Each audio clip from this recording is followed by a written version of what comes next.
This is Hannibal here with a daily wrestling news update. Former UFC fighter who is now a boxer, mostly Saudi Arabia. Francis Ngannou, his 15-year-old son has died. This has just been reported. I guess he was unresponsive. The cause of death is unknown, but Ngannou made a post about this. So that's not very good. Everyone knows that there was a dispute with money with him in UFC. He was one of the rising stars in UFC. You don't hear much about him anymore, but he is making a ton of money. He got $20 million for getting knocked out in the second round by Anthony Joshua in his most recent boxing match that only got 4,600 pay-per-view buys. Think about this. He got $20 million. Francis alone got $20 million to not even go 2 rounds on a fight that only got 4,600 pay-per-view buys. Not 46,000, 4,600, which is a horrible pay-per-view buy rate. So it's amazing the kind of money they throw around in Saudi Arabia for stuff that doesn't even draw. Cody Rhodes, for people reporting that he was injured, apparently the injury is not very serious. And he's fighting AJ Styles on this WWE pay-per-view in France this weekend. The interesting thing about both the SmackDown and pay-per-view in France is they're not sold out. Usually these international pay-per-views sell out really fast, but they seem to have lost a lot of momentum since The Rock has been off WWE TV. They had the lowest SmackDown rating of the year that featured a confrontation between Rhodes and Styles last Friday night. A lot of complaints about this WWE draft, which again, usually the draft does well in ratings. It bombed on for the SmackDown rating. Stephanie McMahon appeared for the Raw draft.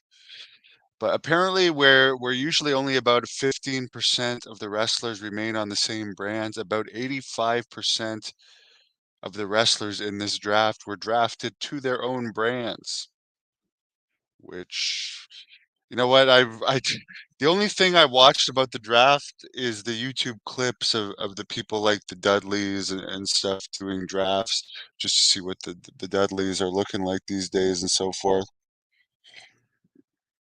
Um, they switch wrestlers around all the time anyways, but yeah, it's pretty much all the same people. 85% of it remain the same.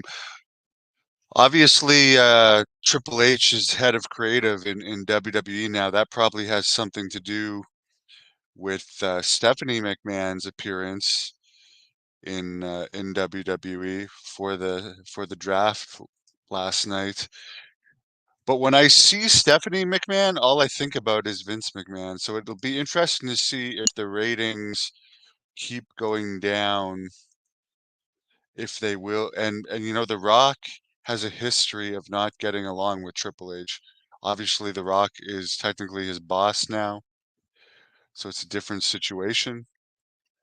But it'll be interesting to see how long Triple H lasts if things continue to fall. I mean, this is nothing to panic about yet or anything, but I mean, there's been significant drops in the ratings over the last 3-ish weeks.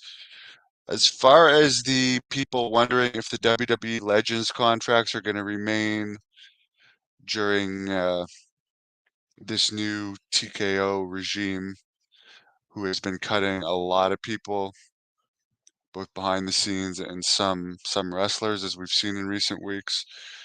Apparently, the Legend contracts are only like 10,000 a year, and the royalties go against the contract. So, say you're the Honky Tonk Man under a Legend contract, which I believe he is, and you get toys made or whatever, you sign a bunch of autographs. If they don't make more than 10,000 or if your cut of the royalties isn't more than 10,000, you don't get anything extra. So it's very, very little pay. UFC 301 coming up this weekend. Very weak show as far as name value. As far as the Jake Paul versus Mike Tyson fight that I brought up is going to be a real fight yesterday. I listened to Dave Meltzer talk about it on the Wrestling Observer Radio. Tyson is currently 57 and Jake Paul is 27. However, Tyson will be 58 at the time of this fight. The main thing is, other than the age difference, is they are going to fight at heavyweight, and Jake Paul hasn't fought at heavyweight before. This is not the greatest difference in age ever between boxers. There was a fight last year where a 28-year-old knocked out a 54-year-old in Tennessee. So there you go. It happened. Didn't go well for the older fighter in that. I would say, as I said yesterday, the biggest risk for Mike Tyson, I would say, is I've read his books. I mean, he was a very, very heavy, hard drug user for a lot of years, and he started when he was like 14-ish. Heavy partier. Jake Paul, well, he parties here and there, as I've seen some interviews with him where he said he's hungover. He's not doing like hard drugs. And I've seen Mike Tyson, I believe on a Logan Paul podcast, shove down like a couple handfuls of mushrooms. I mean, I don't know I don't know how bad or good mushrooms are for you, but he has a weed company. So it's like I can tell you personally, I was more of a weed gummy eater or weed drink eater when I did it, but on the times that I was smoking weed, I and I let's say I smoked weed one day and I was trying to run the next day, it definitely affected my cardio in a negative impact, which is one of the reasons why I stopped smoking it and pretty much don't use it at all anymore. I'm not saying it's bad or anything, especially the non-smoking kind, but I'm just saying that Tyson has done so many drugs over the years that it has to take some sort of a toll on his body. But there's no question, I think this will be Mike Tyson's biggest fight ever. He's never had a fight in a stadium before other than the Tokyo Dome, which here's an interesting fact.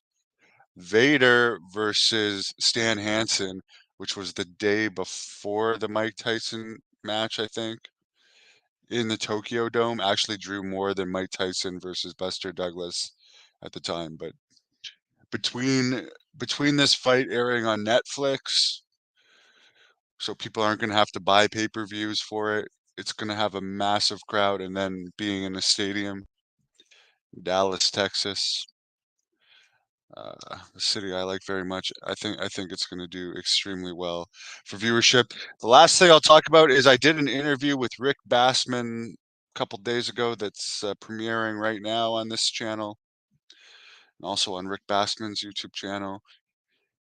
He talks about his heat with John Cena, Samoa Joe, Jim Cornette.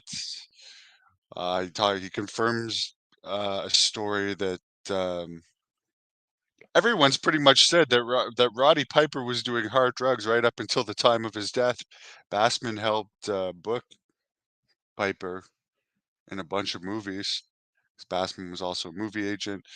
Talks about the UPW deal with WWE, uh, Sting and the Ultimate Warrior, how Sting and the Warrior initially kind of screwed him, and then Sting ended up making up for it. The Warrior didn't. Talks about living with the Ultimate Warrior and Sting. Just goes on and on and on about almost every single person he's trained and worked with, such as The Miz, Luther Reigns, Heidenreich, Hulk Hogan, Eric Bischoff. It's well worth watching. He is fighting brain cancer right now, going through radiation therapy. So we wanted to get all of this on the record. So the link to that is in the description. Please give this video a thumbs up. Have a wonderful day, and Francis Ngannou is not going to hear this, but I'm sorry about the loss of his son. Thank you for watching the Hannibal TV. Please help me out and like this video, then click the subscribe and get notifications buttons so you don't miss any of my latest shoot interviews, match videos, or news updates. Follow us on